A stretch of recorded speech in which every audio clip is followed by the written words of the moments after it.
अस्सलाम वालेकुम। देखिए, ये ऑल इंडिया सूफ़ी बोर्ड सरकार पीर आदिल के नाम पे आज उसका उद्घाटन किया गया है। इस सूफ़ी बोर्ड की जो कल्पना थी, बहुत सालों से एक हमने सोच बनाई थी, जिसमें सरकार पीर आदिल खुद चाहते थे, मेरे पीर मखमली पीर चाहते थे, फ़हमी पीर साहब चाहते थे, तरक्की पीर चाहते थे और कदीर भाईजान हमारे लासानी पीर चाहते थे कि एक पीर एक राजा होता है। पीर एक मोहब्बत का पैगाम पहुंचाता है, जिसके ज़रिए जब जब इस देश पे कोई आफतें आई तो इस देश को सूफ़ी और संतों ने संभाला। और ऐसा पीर, कामिल पीर, अगर कोई बात आती है तो वो पीर किसी के दरवाजे पे नहीं जाए, किसी सरकार के पास नहीं जाए, जबकि सरकार उनकी इजाज़त लेने के लिए पीरों के पास, राजा महाराजाओं को भी आना पड़ता है। तो ये एक हमेशा बात रही, तो जिसमें पूरे महाराष्ट्र भर में, देश भर में जब हमने देखा गया कि कभी कोई सूफ़ी का इंतकाल हो जाता है, पर्दा कर जाता है, तो उसके बाद सरकारी कई अड़चनों का सामना करना पड़ता है, परमिशनों का सामना करना पड़ता है, दरगाह का परमिशन का, गुम्मत का परमिशन का करना पड़ता है, कलेक्टर कई चीज़ों के अंदर अड़ंगा डालते, जैसे कि मेरे पीर मखमली यूनुस अली शाह कादरी खपोली शरीफ में पिछले कुछ साल पहले खुद देवेंद्र फडणवीस जी ने उनकी दरगाह को धार्मिक स्थल का दर्जा दिया। ये अपने आप में एक बड़ी बात रही। इसी तरीके से महाराष्ट्र नहीं, पूरे देश में हर दरगाह को, सूफियों को धार्मिक स्थल का दर्जा मिलना चाहिए। ये जो सूफ़ी बोर्ड जो बनाने का संकल्प है कि सरकार तक जाके एक ब्रिज का काम करे, हम लोग जाके सरकार तक बात रखेंगे। कई परमिशंस की बात आएगी तो सारे परमिशंस लेंगे। कई जगह पे एम्बुलेंस की सुविधा होनी चाहिए, प्राइवेट एम्बुलेंस हमने उपलब्ध करेंगे, हॉस्पिटल्स उपलब्ध करेंगे। सूफ़ी भवन के ज़रिए हम पूरे देश भर के अंदर एक मोहब्बत का पैगाम पहुंचाने के लिए बहुत बड़ा एक प्लस पॉइंट होगा। इसलिए आज सूफ़ी भवन, सूफ़ी बोर्ड बनाया जा रहा है, जिसका आज हम तहे दिल से हम महाराष्ट्र की सरकार से अल्पसंख्यक मंत्री, आज उन्होंने एक ऐलान ज़रूरी करके गए अब्दुल सत्तार जी ने कि मैं नवी मुंबई में सूफ़ी भवन के लिए जगह उपलब्ध करके दूंगा और उस सूफ़ी भवन के लिए महाराष्ट्र सरकार से 5 करोड़ रुपए सूफियों को भवन के लिए देने के लिए आज उन्होंने ऐलान किया। ये हम उनका तहे दिल से, महाराष्ट्र सरकार का तहे दिल से शुक्रिया अदा करते। देवेंद्र जी पहले मुख्यमंत्री थे, उन्होंने उस वक्त पे दरगाह को धार्मिक स्थल का दर्जा दिया और इस वक्त के ऊपर अब्दुल सत्तार जी ने जगह सूफ़ी भवन की और 5 करोड़ देने का वादा किया। ये अपने आप में एक बड़ी बात है। ये सूफ़ी भवन जो होगा, जिसके ज़रिए हम पूरे हिंदुस्तान के जितने सूफ़ी है उनको इकट्ठा जमा करने में, एक जगह लाने में, उनको आने जाने की, कोई पूरे हिंदुस्तान से अगर जब मुंबई शहर में कोई भी सूफ़ी आएगा, कोई भी सिलसिले का होने दो, कादरिया, चिश्तिया, नक्शबंदिया, हर सिलसिले के सूफ़ियों के लिए वो सूफ़ी भवन खुला रहेगा। ये सूफ़ी बोर्ड हर एक सूफ़ियों के लिए, हर सिलसिले के लिए एक करामात चीज़ ज़ाहिर होगी। आज हमारे साथ में फ़हमी पीर साहब बैठे हुए, कदीरुल्लाह शाह कादरी बैठे हुए, आज लासानी पीर साहब के बेटे, उनका भी डिक्लेरेशन किया जाएगा। इतने सारे पीर के सामने एक बोर्ड बना। अब बोर्ड का उद्घाटन और उसकी बोर्ड की सदारत यानी हाजी अराफत शेख को अध्यक्ष बनाया जा रहा है।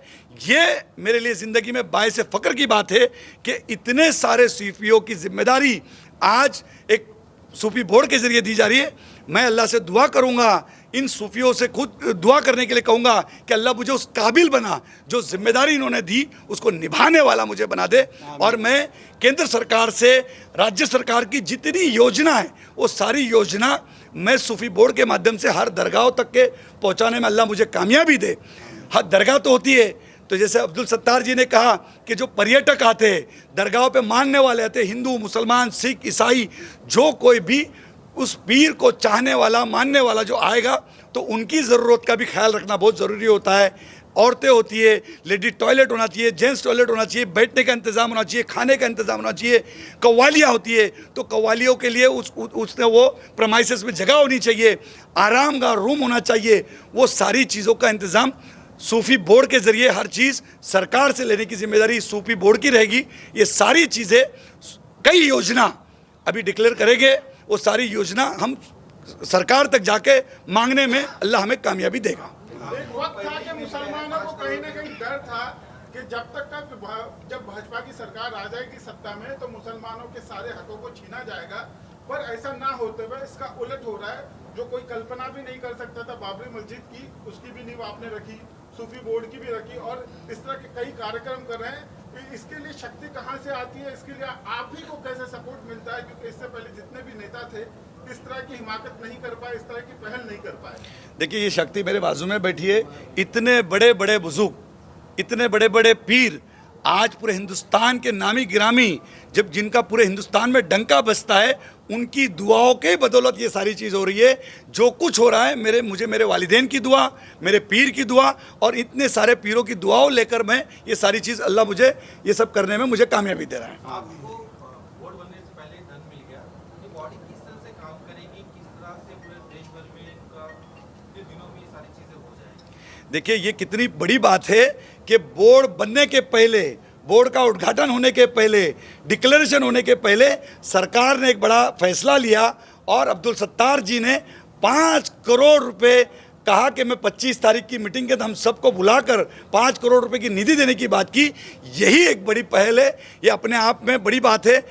मैं समझता हूँ देश में सुन्नी बोर्ड बना, देश में वक़्फ़ बोर्ड बना, देश के अंदर मुस्लिम लॉ बोर्ड बना, पहली बार सूफी बोर्ड बनने जा रहा है। ये अपने आप में एक बड़ी बात रहेगी।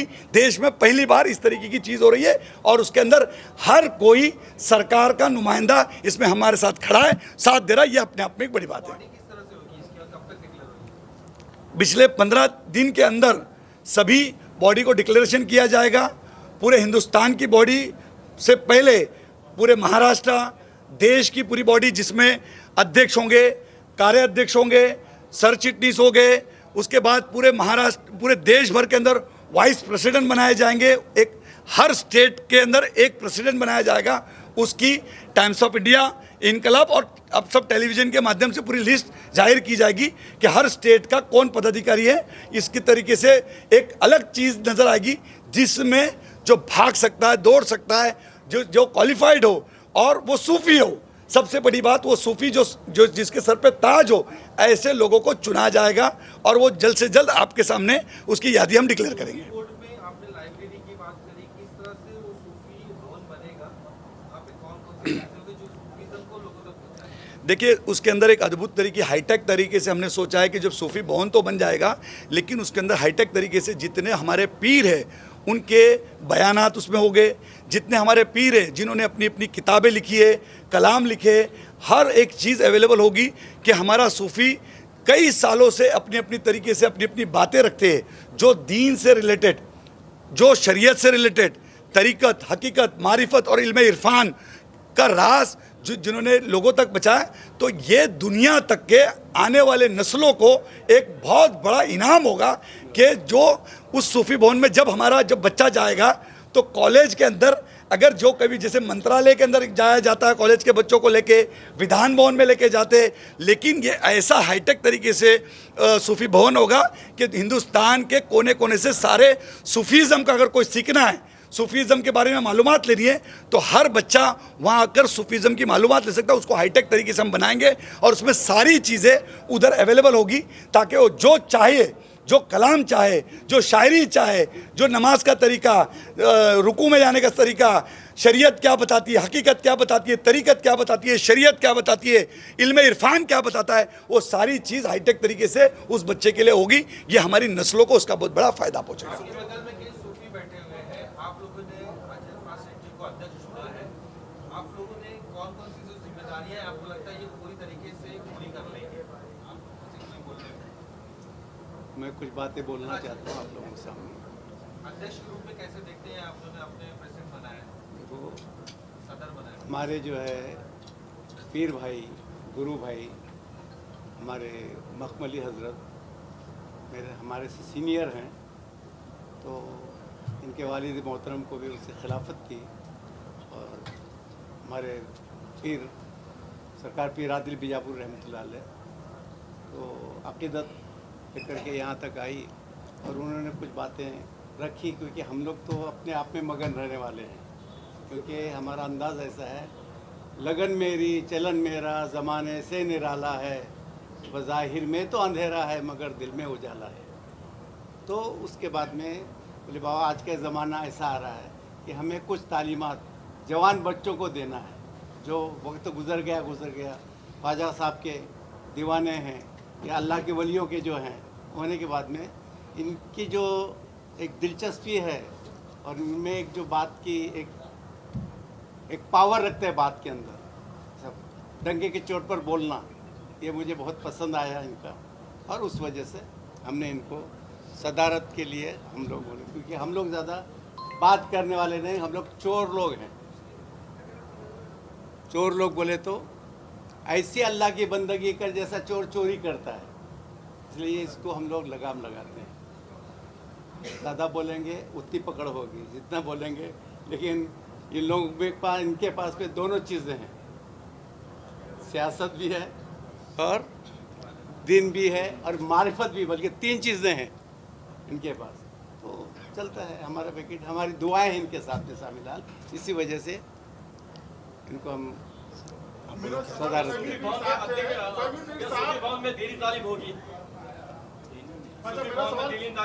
देखिए, सूफ़ी बोर्ड के अंदर सूफिया कराम की जो बातिनी तालीम है, देखो आलिम उलमा तो हमें हर जगह मदरसों की तालीम दे रहे हैं,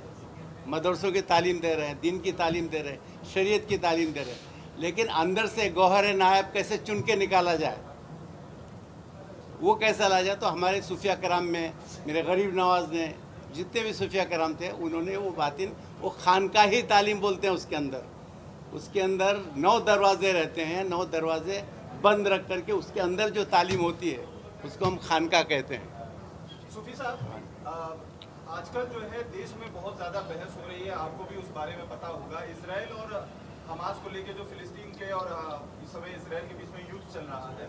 हमास ने 6 तारीख को एक कत्लेआम किया था इजराइल में, जिसके जवाब में उनका ये कहना है कि गाजा के ऊपर बमबारी कर रहे हैं। आप इस पूरे घटनाक्रम को किस तरीके से देखते हैं, क्योंकि देश इस समय 2 हिस्सों में बढ़ता हुआ दिख रहा है, अपनी अपनी विचारधाराएं हैं, सरकार के ऊपर भी जो है कई सारे सवाल उठाए जा रहे हैं कि सरकार ने इजराइल का साथ क्यों दिया, क्योंकि सरकार की तरफ से पहले कहा गया था कि वो आतंकवाद के किसी भी तरीके की हरकत का मजम्मत करते हैं, इस वजह से उन्होंने वो स्टैंड लिया था। आप क्या कहेंगे सर? देखो, ये सवाल जो है आप लोगों ने किया बहुत बेहतर है, आपका सवाल करना बिल्कुल वाजबी है उसके अंदर, लेकिन हमारा अपना ईमान, मैं अपनी बात करता हूँ सूफ़ी के हिसाब से, वैसे तो है दुनिया में अहले कमाल भी, चलती नहीं किसी की भी कुदरत के सामने। सुभान अल्लाह, सुभान अल्लाह। वो कायनात का मालिक और खालिक है। वो मसला ऐसा है, चोर से कहता है चोरी कर, साहूकार से बोलता है जागते रहो, उसके अंदर हम कुछ कलाम नहीं कर सकते। हम ये बोलते हैं मौला हम तमाम को सद्बुद्धि दे, और हम जो जुल्म कर रहा है उसके हक में भी दुआ करेंगे, अल्लाह इसको जुल्म से बचा ले मौला, जुल्म करने से बचा ले मौला। और जो जुल्म सह रहा है उसको हम कहेंगे अल्लाह इसको सब्र जमील अता फरमा मौला, आमीन, उसको सब्र जमील अता फरमा मौला। तो जब तक ये भाईचारा नहीं चलेगा, तो जब तक तो ये झमेले रहते हैं और चलते हैं, ज़माने से चलते रहे, खून खराबा होता रहा है, इसके बारे में हम ज़्यादा कुछ बोल नहीं सकेंगे। बस इतने इशारा अगर समझ में है तो इशारा उस बात को समझ लो, चलती नहीं किसी की कुदरत के सामने। हाजी भाई, आपसे जानना चाहेंगे, क्योंकि देश जैसा कि मैंने कहा एक बहुत बड़े मसले में फंस गया है, न सिर्फ देश पूरी दुनिया फंस गई है, और ये जो विवाद है वो काफ़ी ज़्यादा बढ़ता हुआ चला जा रहा है। कई सारे मुल्क इसके अंदर अब आते चले जा रहे हैं, दुनिया देश के साथ साथ बढ़ते हुए दिखाई दे रही है। आप इसको किस तरीके से देखते हैं, क्योंकि सवाल के घेरे में आप प्रधानमंत्री खुद आ चुके हैं देश के, क्या कहें? नहीं, ऐसा नहीं है कि जिस तरीके से वहाँ हो रहा है तो कहीं पे भी सारी चीज़ें होना नहीं चाहिए, किसी भी मुल्क में ऐसी आफतें नहीं आनी चाहिए। और हम अल्लाह से दुआ करते हैं, सूफ़ी बोर्ड के अंदर अभी इसके लिए ख़ास तौर पर दुआ होगी, और दुआ होने के बाद ख़ास तौर पर अल्लाह उस आफतों को जो चल रही है, अल्लाह उस आफतों को टाले। ख़ास तौर पर ये ख़ास इसके लिए सरकार गरीब नवाज़ के वहाँ एक पैगाम पहुँचाया जाएगा। और हम समझते हिंदुस्तान के राजा सरकार गरीब नवाज़, हम हिंदुस्तान के प्राइम मिनिस्टर उनको मानते हैं, पूरा देश मानता है कि हिंदुस्तान के प्राइम मिनिस्टर सरकार गरीब नवाज़, जिनका डंका बजता है, एक राजा होता है, एक राजाओं का राजा होता है। हम उनके वहाँ सरकार गरीब नवाज में अर्जी डालेंगे कि अल्लाह उनको इस आफतों से बचा के रख, अल्लाह ऐसी आफत किसी भी देश में ना है और हमारे देश में तो ना है, ये खास तौर पर अल्लाह से हम दुआ करेंगे। प्रधानमंत्री को कहा जा रहा है कि फिलिस्तीन के अगेंस्ट हो गए हैं, जो सरकार हमेशा से पहले से स्टैंड ले रहा है, देश की आज़ादी के बाद से महात्मा गांधी के समय से फिलिस्तीन के साथ हमेशा से खड़ी रही है, जो हिंदुस्तान की सरकार वो इस बार इजराइल के साथ खड़ी हो रही है। आप इसको कैसे देखते हैं? क्योंकि प्रधानमंत्री घेरे में आगे, मेरा सवाल दोबारा तो वही। नहीं, बिल्कुल देखो, जिस तरीके से अटल बिहारी वाजपेयी जी ने कहा था वो हमने वो भी देखा है, पूरी दुनिया ने देखा है, सारी चीज़ देखे। हम इस चीज़ को देखेंगे कि उस चीज़ को किस तरीके से देखा जा रहा है, सरकारी यंत्रणा से किस तरीके से। अगर मैं दीन और मुसलमान के तरीके से देखा जाऊंगा तो हम विनती करेंगे जिस तरीके से सभी प्राइम मिनिस्टर ने देखा और जिस तरीके से जुल्म किसी पे ना हो, वो हमारे प्राइम मिनिस्टर ने भी सोचना चाहिए। और हमारे प्राइम मिनिस्टर ने जिस तरीके से सभी प्राइम मिनिस्टर ने सोचा और मदद का हाथ बढ़ाया, उसी तरीके से मदद का हाथ उनके पास भी जाना चाहिए।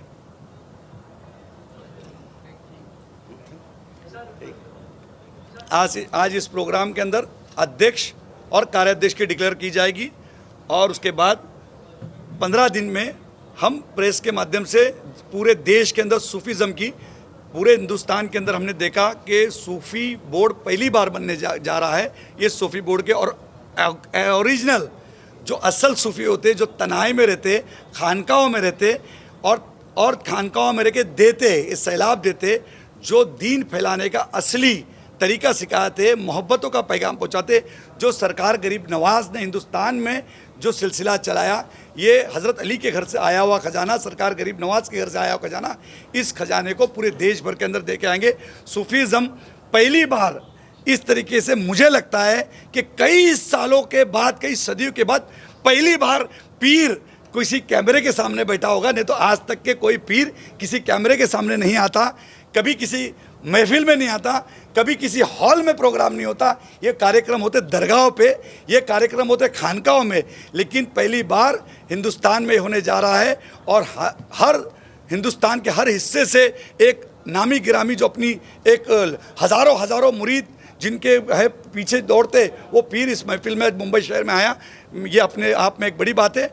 और ये पीरों के ज़रिए, इस सूफी बोर्ड के जरिए देश में अमन और शांति पहुंचाने का सबसे बड़ा काम किया जाएगा। ऑल इंडिया सूफी बोर्ड का हेडक्वार्टर कहाँ होगा सर? हेड ऑफिस किधर होगी, कहाँ माना जाएगा? ऑल इंडिया सूफी बोर्ड की हेड ऑफिस कर्नाटक बीजापुर में होगी, जो सरकार पीर आदिल की दरगाह है। दूसरी ऑफिस हमारी मुंबई शहर के अंदर कुर्ला में होगी। इस तरीके से अभी अलग अलग तरीके से उसकी जहाँ ब्रांचेस बनेगी उसको हम लोग फैलाएंगे और लोगों तक के बराबर मालूमात देंगे। आपको क्या लगता है इससे आम जनता को क्या फायदा होगा, कितनी जागरूकता उनमें पैदा होगी, और आपको क्या लगता है कि किन किन चीजों की आवश्यकता है पीरों को?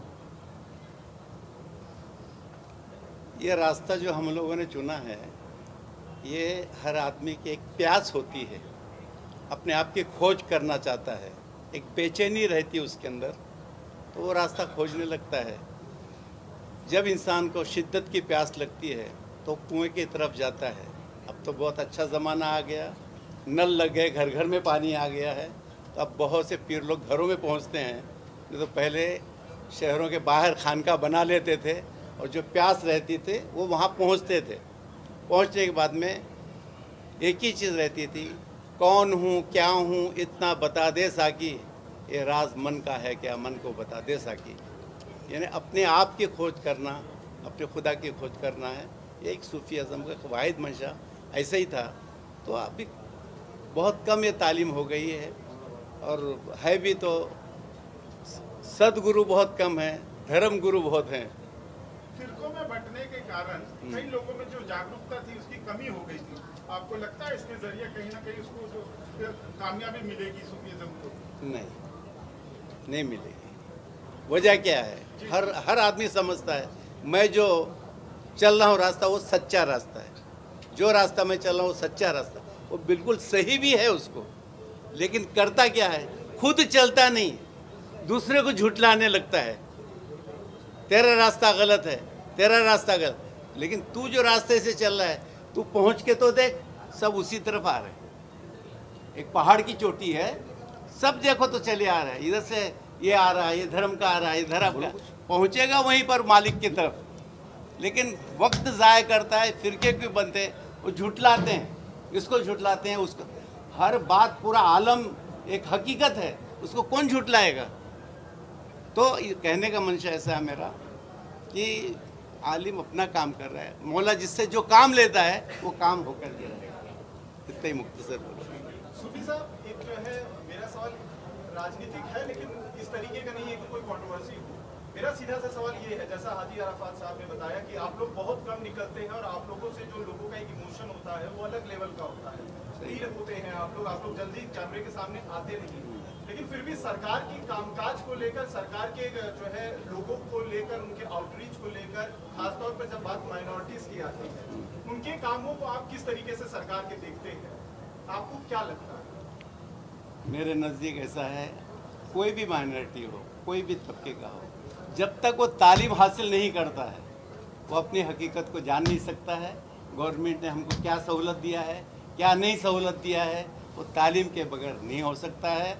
मैं पूरी दुनिया को, हर इंसान को मेरे गुजारिश है कि वो दीन हासिल करे, तालीम हासिल करे, क्योंकि हमारे कुरान के अंदर भी आया है, इकरा बोल करके एक पहली आयत ही नाजिल हुई कि इल्म हासिल करो, और हमारे रसूल ने कहा है इल्म हासिल करो, खा तुम्हें चीन ही क्यों न जाना पड़े, यानी सफ़र ही क्यों न करना पड़े।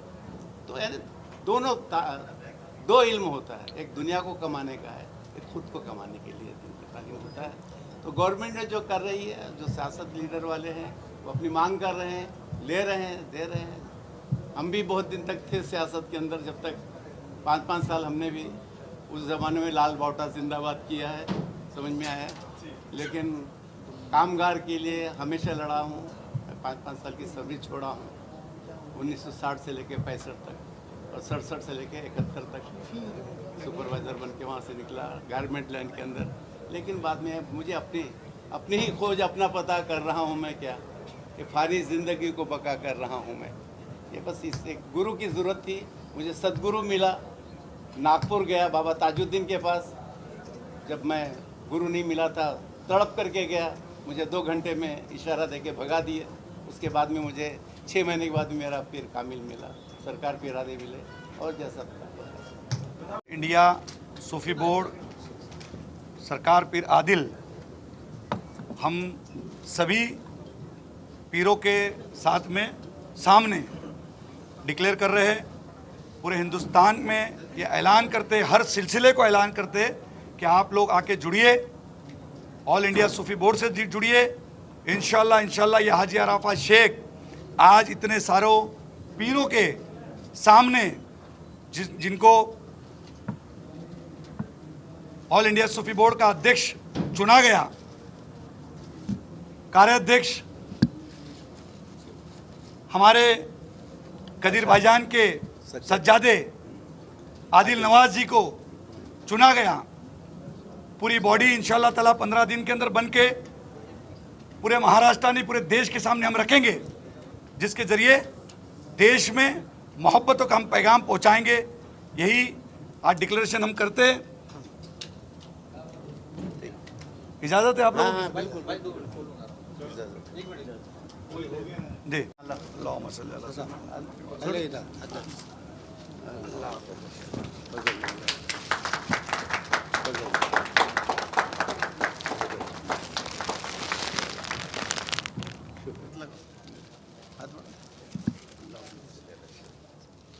ये आप